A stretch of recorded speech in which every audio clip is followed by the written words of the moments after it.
Hello violin players, welcome to Pro-Am Strings. I'm Henriette and in this lesson we're learning Keep the Music Ringing, which is number 147 on page 40 in your book. And in this lesson we're going to think first about a couple of technical aspects of playing this piece, and then at the end of your lesson please stick around because we're playing this as a round as well, and that's where the fun begins. So let's start by having a look at the key signature.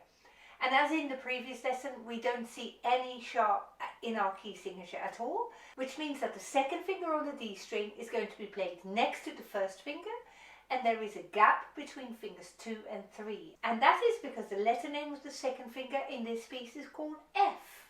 And E and F, the first and second fingers, make a semitone. And as you may know, all the letters of the alphabet in music are a tone apart, so a space apart in your fingers, except for two, and that is B to C and E to F. And here we're dealing with an E to F, and those are semitones. For those of you who have got a piano, the E and the F and the B and the C are two white keys next to one another, without there being a black key in between them. So they are immediately next to one another, therefore a semitone apart. In violin playing, that translates as your fingers being together. So E to F, which we've got here, and B to C, which we might come across in another lesson, are fingers close together. Let's play this, shall we? I'll count us in for 4. 1, 2, 3, 4.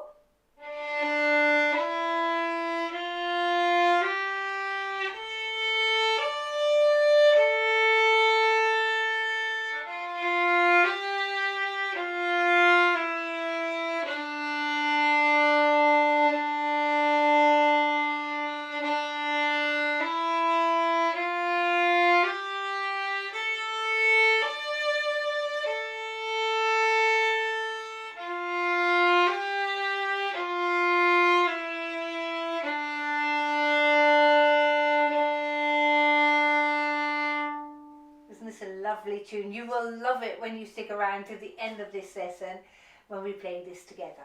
This is a superb exercise because when we play our second fingers close to the first fingers, the third finger should in theory be unaffected. So your third finger should be in exactly the same position as where you played it had you played your second finger high. But in practice that is sometimes not the case, and the third finger will want to come down as well, and you mustn't let it.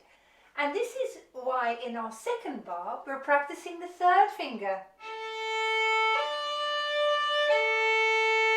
Now how can we check that the third finger indeed hasn't changed? By checking it with the open D string.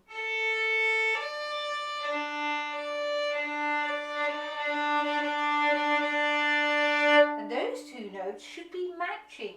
Now let's play it again from the beginning.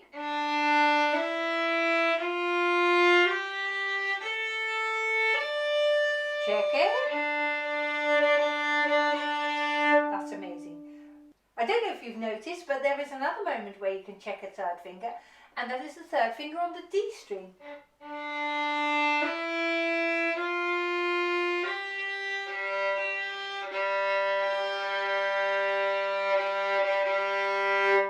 So you can feel that gap, and you might be able to feel here between your finger knuckles here, the base of your hand. You might feel a little bit of a stretch between your fingers. If you test the third finger with the open G string, you know for sure that you have got your fingers in the correct places. Let's play this one more time from the beginning. Now this time I want you to see if you can use long bows. 3, 4.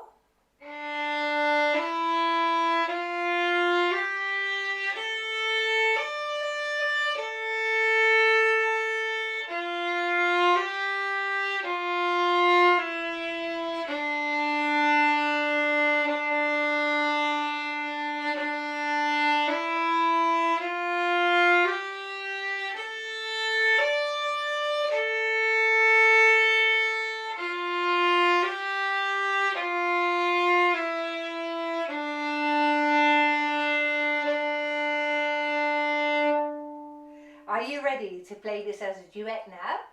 We're also going to go a little bit faster. 1, 2, 3, 4.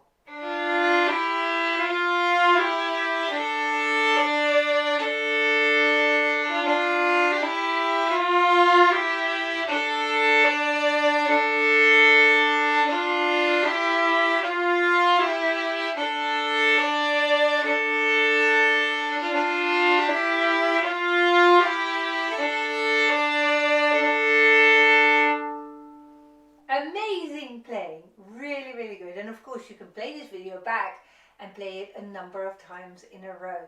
Superb.